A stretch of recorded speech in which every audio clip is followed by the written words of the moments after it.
Hi, my name is Adam Beck, and I'm the author of the books Maximize Your Child's Bilingual Ability and Bilingual Success Stories Around the World. In this video, I describe 19 key principles for raising bilingual kids. Of course, it's true that the conditions and needs of the world's bilingual families naturally differ in many ways, but these basic principles are generally at the heart of success for us all. In fact, the more fully you can satisfy these principles on your family's bilingual journey, the more you'll be able to maximize your child's bilingual ability and become one of the world's bilingual success stories. 1.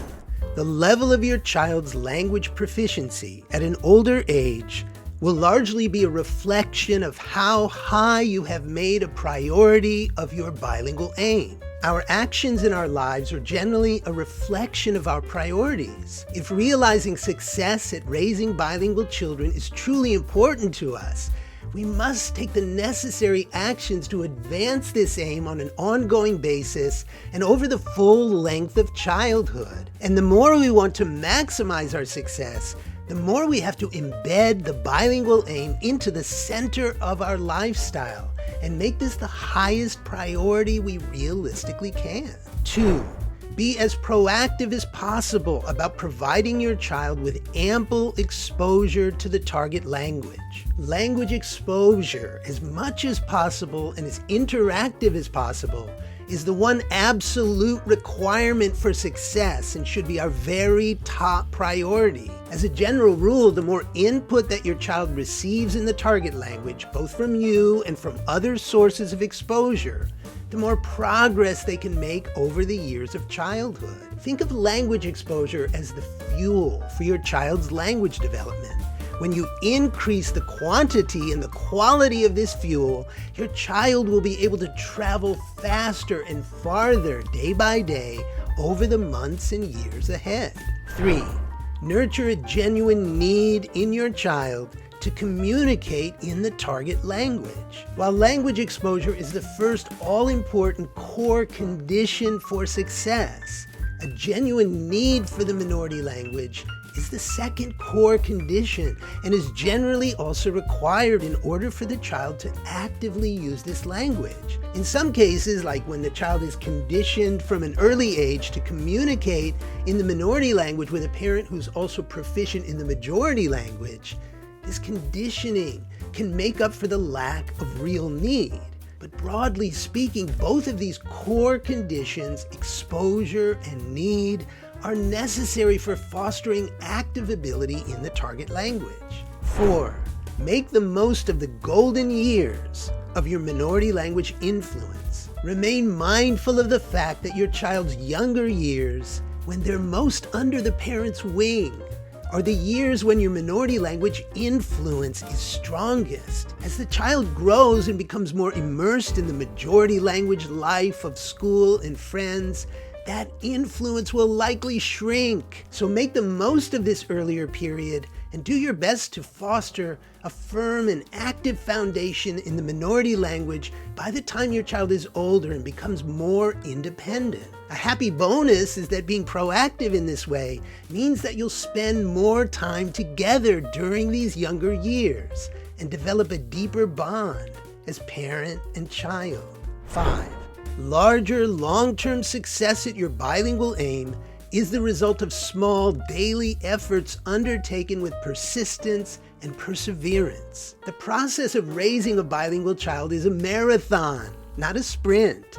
This is a quest that takes years, not days, and yet each day is vital to the broader outcome because this longer journey is the distance we travel from all the small steps we take each day. This is why staying mindful and proactive with persistence and perseverance is so vital to success. Because when there are shortcomings in those daily steps, our journey across the years may not take us as far as we had hoped. So every day actually makes a difference. Because the sum total of your child's language ability at the age of 18 will be the accumulation of those 6,570 days of childhood. That's basically how many days you get to nurture your child's language development before they become a young adult. and continue this journey largely on their own. 6.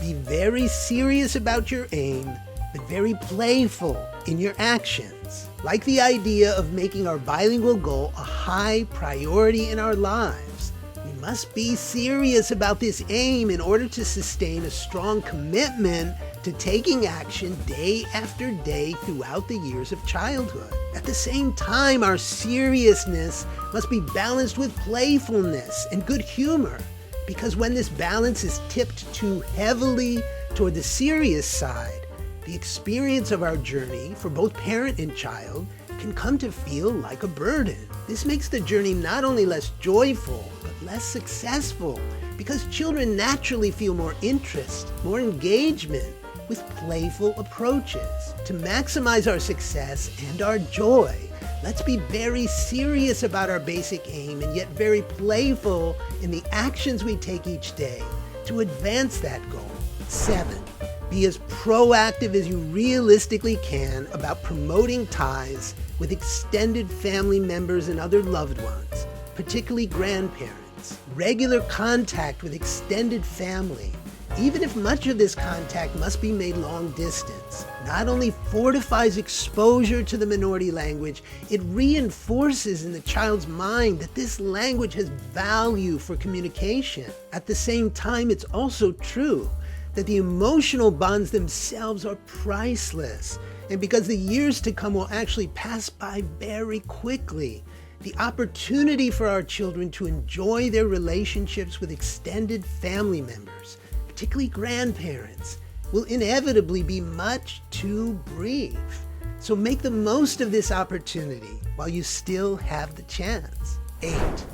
Actively seek out suitable resources in your target language on an ongoing basis. Resources in the minority language, books, music, games, toys, apps, and videos that suit the child's age, language level, and interests are a crucial part of generating ample exposure. In other words, a steady stream of suitable resources over the years of childhood plays a central role in engaging the child in the language and fueling progress. So for the parent, maintaining this stream of resources into the home is a key responsibility for the full length of the bilingual journey. And when yours is a less common language, you have to be resourceful and creative about this, such as making use of wordless picture books, which can be shared with children in any target language. 9. The more you talk to your child in the target language, the more your child will eventually talk to you. In terms of language exposure, the primary source of input should be ample speech from parents and other speakers. I advise parents to be as talkative as possible and bring in other talkative speakers of the language, with the aim of providing the child with a large quantity of oral input on a continuous basis. Put plainly, the more input there is, the more output there can eventually be. This is particularly important during the first few formative years, when ample speech can be more challenging to sustain since the child isn't yet able to respond in words. Still, that input is needed in order to nurture the kind of active ability that the parent desires when the child begins to speak. 10. Sustain a consistent routine of reading aloud to your child in the target language. Along with providing input through ample speech, the parent should take full advantage of the language exposure that can be generated through a daily read aloud routine.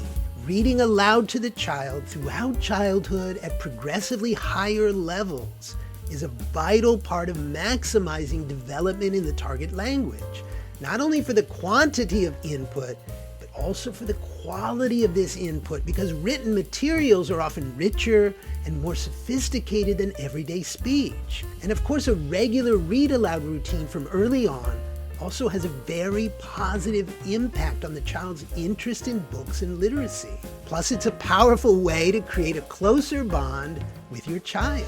Before I continue with principles 11 to 19, just a quick reminder that I work with parents personally if you'd like expert support to maximize the results of your family's bilingual or multilingual journey. And especially if you're not experiencing the results you want, I can help you get on track and stay on track for greater success and joy over the months and years ahead.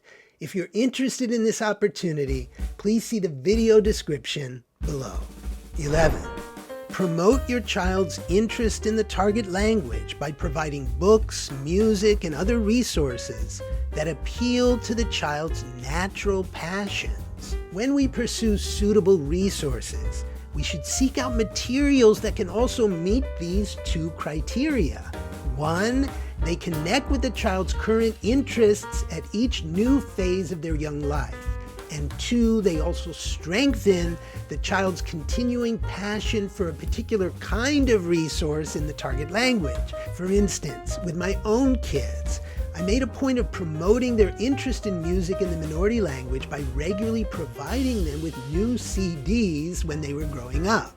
This satisfied their current interests at different ages while continually reinforcing their love for music in this language. And their passion for music in the minority language will likely remain an influential part of their lives as adults too. So to the degree possible, we should nurture interests and resources that the child will engage with in the target language during childhood and even into adulthood as well. 12. Sustain a regular homework routine in the target language to nurture competent reading and writing skills and advance overall language proficiency. If the parent is also hoping that the child will develop competent literacy skills in the minority language, yet adequate support for this aim is lacking in the schooling options that are available, a regular routine of manageable reading and writing tasks in this language is needed at home.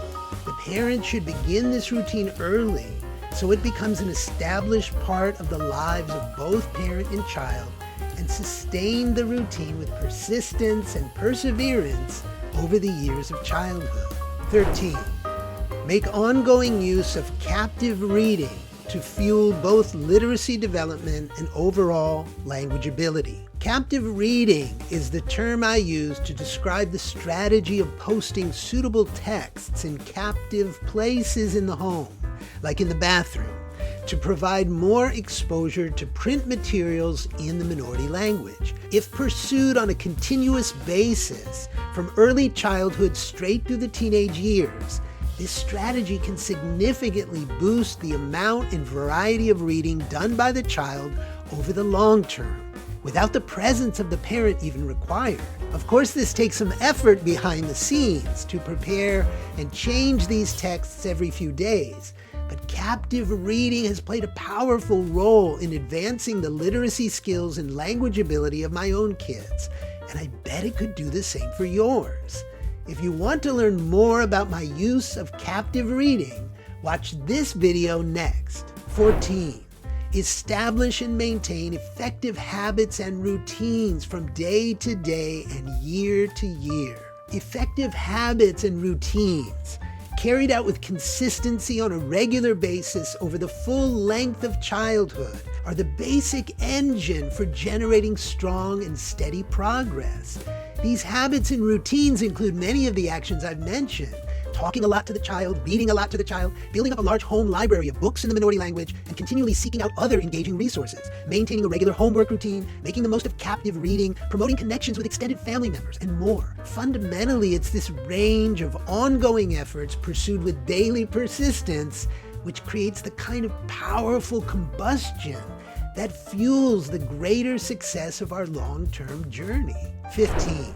Practice preventive medicine, and you will avoid, or at least lessen, the larger challenges that could otherwise arise on your bilingual journey. Preventive medicine is the idea of being as mindful and proactive as possible from early on in order to prevent larger difficulties from developing as your journey proceeds. For example, one of the most common difficulties involves passive ability in the minority language, where the child comprehends the language well enough but isn't using it more actively. Because this is generally the result of shortcomings in the two core conditions of exposure and need, if those two conditions are effectively met earlier, the problem of passive ability can basically be prevented from occurring in the first place. Challenges on this journey are inevitable, but it's naturally better to face smaller challenges than larger challenges, and practicing preventive medicine can help immensely in this way. 16. When larger difficulties do arise, reshape the basic conditions of the situation in order to effectively address shortcomings in exposure and need. The most effective way to overcome larger difficulties, like the problem of passive ability, where the child won't actively communicate in the target language, is to take action that will address the root cause of the problem. Unless there's a separate developmental issue that requires the support of a specialist, difficulties like these can invariably be traced back to shortcomings in the two core conditions. So reshaping these basic conditions with the aim of increasing exposure and need should be the top priority in order to successfully advance the child's active use of the target language. 17. Use whatever challenges you face to propel you forward and produce greater success. It's only natural to feel frustrated by the difficulties we face on our journey, but it's also crucial to view these challenges in the right spirit. In fact, the frustrations we feel are always opportunities for us to advance the success of our aim by addressing ways to fortify the conditions of exposure and need and strengthen the efforts we make on a daily basis. When we respond to difficulties with this sort of positive mindset, the challenges themselves will help propel us forward productively and lead to greater success and joy on this journey. 18. We needn't be perfect in order to experience a lot of satisfying success. When it comes to parenting and raising bilingual kids, there is no perfection. And thinking you have to do this perfectly is simply a recipe for unnecessary stress. The truth is, our actions involve a lot of trial and error as we pursue approaches, activities, and resources that we hope will be effective and enjoyable for our children. The important thing isn't perfection. The important thing is perseverance. As long as we keep trying for another day, maintaining a positive spirit in spite of the efforts that fail, we'll continue to experience steady progress and growing success. 19. Rest when necessary to recharge your energy. To realize the success you're seeking, persistent efforts are important, but you also need to give yourself permission to step back from your usual pace when your mind or your body is calling for some rest. When our spirit is flagging, it's far better to take the time we need to recharge our energy than to press on and potentially do more harm to our mental or physical condition, which would naturally be counterproductive both to our health and to our bilingual aim. So be kind to yourself.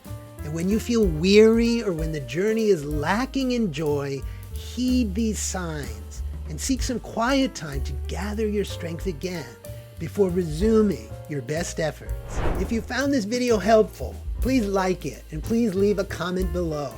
I'd love to know which principles particularly resonate with you at this stage of your family's bilingual journey. And if you'd like to know more about my own experience raising bilingual kids, this video reveals the final results of my family's journey and details the main actions I took to produce this outcome.